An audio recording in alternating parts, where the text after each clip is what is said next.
No, no.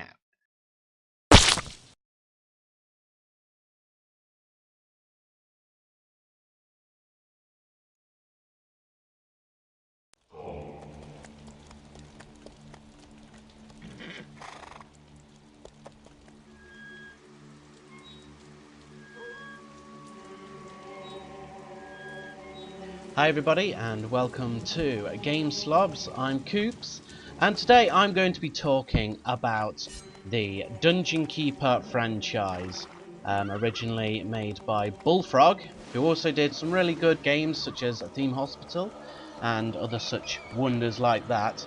I just wanted to go through really the evolution of the Dungeon Keeper franchise. Now, we all know that there was Dungeon Keeper 1, which is showing now on the screen, the amazing graphics that it is. Back in the day, when I first played this game, this opening cinematic was incredible. The music was just awesome, and the graphics were just, out of this world. Looking back now, not so great. So, yeah, I just wanted to go through the evolution, starting with Dungeon Keeper 1. Then we went on to Dungeon Keeper 2, which was made a few years later. And it significantly improved graphics from Dungeon Keeper 1. And then, as we've all probably heard, the Dungeon Keeper iPhone app, which I will be skipping because, let's be fair, it was a load of crap. Yes, I did get it. I am ashamed to say I got the app and I played it for quite some time thinking, you know what, the updates will come and it's just going to get better and better, but no, it didn't. But thankfully, they created War for the Overworld, which is basically, in essence, although we're not strictly allowed to say it, it is Dungeon Keeper 3, okay? Just throwing it out there, and although the devs will say this game is not Dungeon Keeper. So there we go. So you've just seen the opening cinematic for the Dungeon Keeper 1. So I'll just do a little bit of gameplay. I just want to show you the difference in characters, the little minions that you can get. I mean, as you can see, the graphics here, the mouse is so sensitive. I guess they're going for the whole 3D thing, but seriously? Wow. Dated, but ultimately, if you actually play this game, it is unbelievable. It is a stunning, stunning game, considering it is so old. It really was miles ahead of its time. So as you can see, I'm kind of having trouble selecting the tiles here without flying off the screen. Which is always good. You've got your minions down here. They are your imps, and you can slap your imps, and this is your dungeon heart, which has again evolved over time. The voice again evolved over time. But yeah, it's a really great game, and I wish I could show you more, but we're kind of limited to 10 minutes. So let's move on to Dungeon Keeper 2, shall we? And so here we are with Dungeon Keeper 2. So I will show you the opening cinematic for this one. It probably will say it stopped responding. Oh no, it didn't. That makes a change. Again, I've only just installed this game to show you what it was previously like. This is the opening cinematic. As you can see, a vast improvement on the original. For a start, it doesn't run in DOSBox, which is quite handy, really. So that's a little dwarf, which you did see dwarves in the original game. And you can hear a little mining through the wall. And that is our imps mining through the wall. Skeletons, which again were in the first one. That's a wizard, again in the first game. And there's our Horned Reaper, also known as Horny. How suggestive. Horny has had significant changes and updates to the way he looks, as have most of the characters in this game, but most notably Horny. He's a lot more beefy and a lot less like made up of blocks, and yeah, he's got a lot more prominent features. So you can see that the opening sequence for this is much, much better, and the gameplay was again, it was great. It was very, very different to the first one. Although essentially the same kind of game, there were different rooms that you could go in, go and build, and the gameplay was slightly different. But in essence, it was still Dungeon Keeper, and it really did justice to the franchise. So now you've got this, obviously, this battle. And as soon as it's done, we will go into some gameplay, so I can show you that. Silly wizard.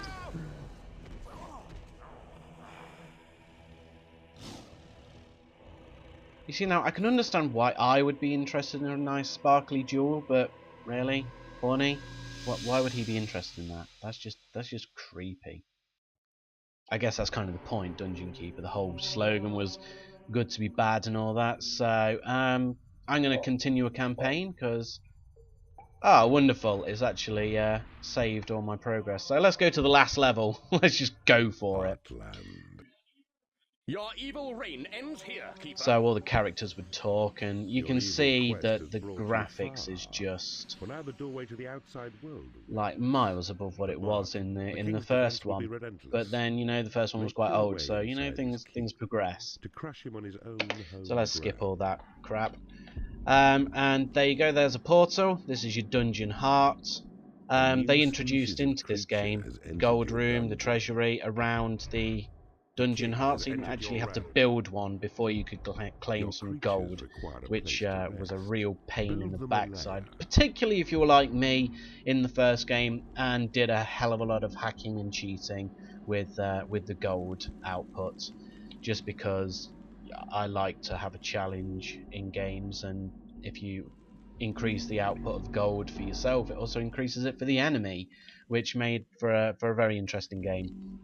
I can't remember how you cheat to reveal the entire map on this, but as you can see, now you don't have to click here, to do each tile one at a time. You can now drag out large areas, and which was a vast improvement. Same with building rooms. In the original game, you had to do it one tile at a time. With this one, you can literally just drag, and it builds the whole thing for you.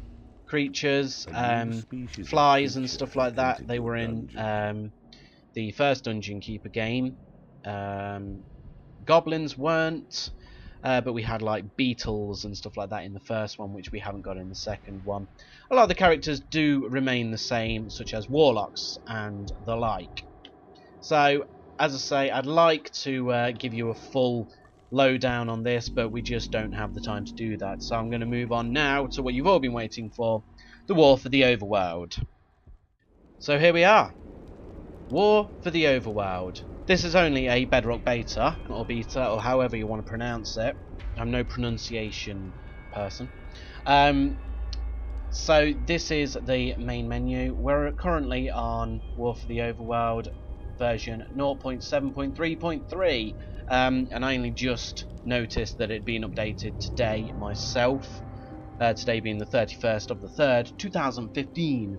So the game hasn't even been launched yet, but as you can see, there's some significant differences.